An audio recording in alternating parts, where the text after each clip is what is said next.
Сайн байцгаана уу хүндэт сонсогчдоо. Өнөөдөр Валентины баярын өдрийг тохиолдуулна энэ жүжигийг ярихаар бэлдсэн болно. Уильям Шекспирийн бичсэн хамгийн алдартай эмгэнэл жүжигүүдийн нэг. Итали улсын Верона хотод өрнөх энэгүй жүжигэн Монтельо болон Капулет хэмээх хоёр гэр бүл хоорондоо дайсагнал үр хүүхдүүдийнх нь хайрын тухай өгүүлсэн Ромео ба Жулиета нь Хорвогийн эсрэг тесрэг зогссон цэвэр ариун хайрын төг өгүүлж буйг дүрслэн харуулдаг. Хоёр гэр бүлийн дунд боолууд нь зөрчилдөөн зодоон эхлүүлэхэд Бонвелио Ромеогийн үеэл тайвшруулахаар оролцсон ч төрөмгийн Тибулет Жулиетагийн үеэл ирснээр зоддоо нь улам хурцдаг. Хотын хүнтэй Экскулиус ирж зөрчилдөөнийг зогсоогоо дахин зөрчилдөх юм бол цаазаар аван хэмээн сануулдаг. Ромео Розиналд хайртай боловч тэр хайхардаггүй учраас сэтгэл санаагаар унсан байдаг. Түүний найз Бонвелио түүнд шинэ бүсгүйтэй учруул Розиналд дурлсан сэтгэлээ мартна гэж зөвлөдгөө. Энэ хооронд Капулет Жулиетад Парисын хунтайжийг танилцуулж нөхрөө болох талаар бодож үзхийг зөвлөдөг. Капулет гэр бүлээрээ үдшилэг зохион байгуулж Парисыг урьдаг.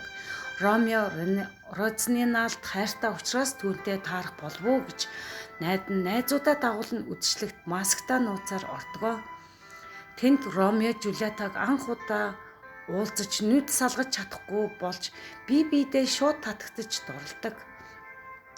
Тэд өөрсдөө хэн болохыг мэдэхгүй ч үнсэлцдэг. Тибулетийн үдшилэг дээр Ромеог олж харна уурлаж зодоо нэхлүүлэхийг хүсдэгч Капулет зочдоо хүндэтгэн муудалцахыг хүсэхгүй учраас биеэ барьж байдаг. Үдшилгээс гарсны дараа Ромео Жулиетад татагтан түүний гэрийн цэцэрлэгт нууцаар ирдэг. Тэр Жулиетагийн цонхны доор зогсон түүнтэй уулзахыг хүсэн мөрөөдөж байтал Жулиета цонхны тагтан дээр гарч ирээд тэр Ромеог хараагүйч тэр өөртөөгөө ярангаа сэтгэлээ уудалж эхэлтгээ. Ромеогийн нэрийг хараад Жулиета Ромео Монтегио өвгийн хүн гэдгийг мэдснээсээ хойш зовж шаналж байв. Учир нь тэдний гэр бүлүүд дайсагнаж буй учраас хайран бүтэхгүй гэдгийг ойлгодог. Монтельо биш байсан бол бүх зүйл амархан байлаа гэж харуулдаг. Ромеогийн нэрийг золиослоод ч хамаагүй хайртайгаа үлдэхийг хүсдэг. Түүний үгийг сонссон Ромео гарч ирээд Жулиетад хандна хайртайгаа нээж зүрх сэтгэлээ илчилдэг. Жулиета Ромеогийн нэрэнд бус хүн чанарт нь дурласнаа илэрхийлдэг. Энэ нь жинхэнэ хайр хэн болохыг хэнтэй холбогдохыг үл харгалзан зүрх сэтгэлэл оршдог гэдгийг харуулж байдаг.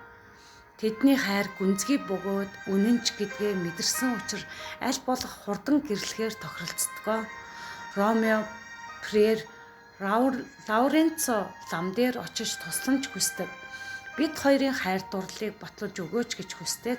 Ламтан хоёр гэр бүлийн дайсагнал зогсно гэж үзсэн учраас зөвшөөрдөг. Жулиетад сувлагчаараа дамжуулан Ромеонтой уулзах газраа тохиролцож тэднийг сүмд нууцаар гэрлүүлдэг. Энэ нь хайр дурлалын хууль албан ёсоор батлуулдаг. Тибулетийг Ромео зодоонд дуутахад Ромео Жулиетад хайртай болсон учраас түүний үеэл мэд санаж зодтолтоос татгалцдаг. Меркурио үүнийг айж байна гэж бодоод Тибулеттай тулалддаг. Тибулет Меркуриог алсныгаа дараа Ромео уурлан Тибулетийг хөнөөдгөө. Ромео Жулиета сүүлийн шөнөг хамт өнгөрүүлж уй гашуугаар дүүрэн салах ёс хийдэг. Жулиета Приер Флоренц дээр очиж өөрийгөө амиа хорлохоор сүрдүүлж тусламж хүсдэг. Лам түүнийг Париста гэрлэхээс зайлсхийхин тулд өгсөн мэд харагдуулах учраас ундааг өгөх бөгөөд 42 цагийн дараа сэрх болно гэж хэлдэг. Лам Ромеод захидал илгээж төлөвлөгөөг тайлбарлан Жулиетаг сэрхэд хамт зүхтахыг зөвлөдгөө. Жулиета ундааг ууснараа нас барсан мэт болж гэр бүл нь уй гашууд автдаг. Приер Лауренцийн захидал Ромеод хүрч чадалгүй хоцорсон. Харин Бультебазар Ромеод Жулиета нас барсан хэмээн буруу мэдээлдэг. Ромео гашууд нь хор авч Жюлеттагийн булшинд ирдэгэ.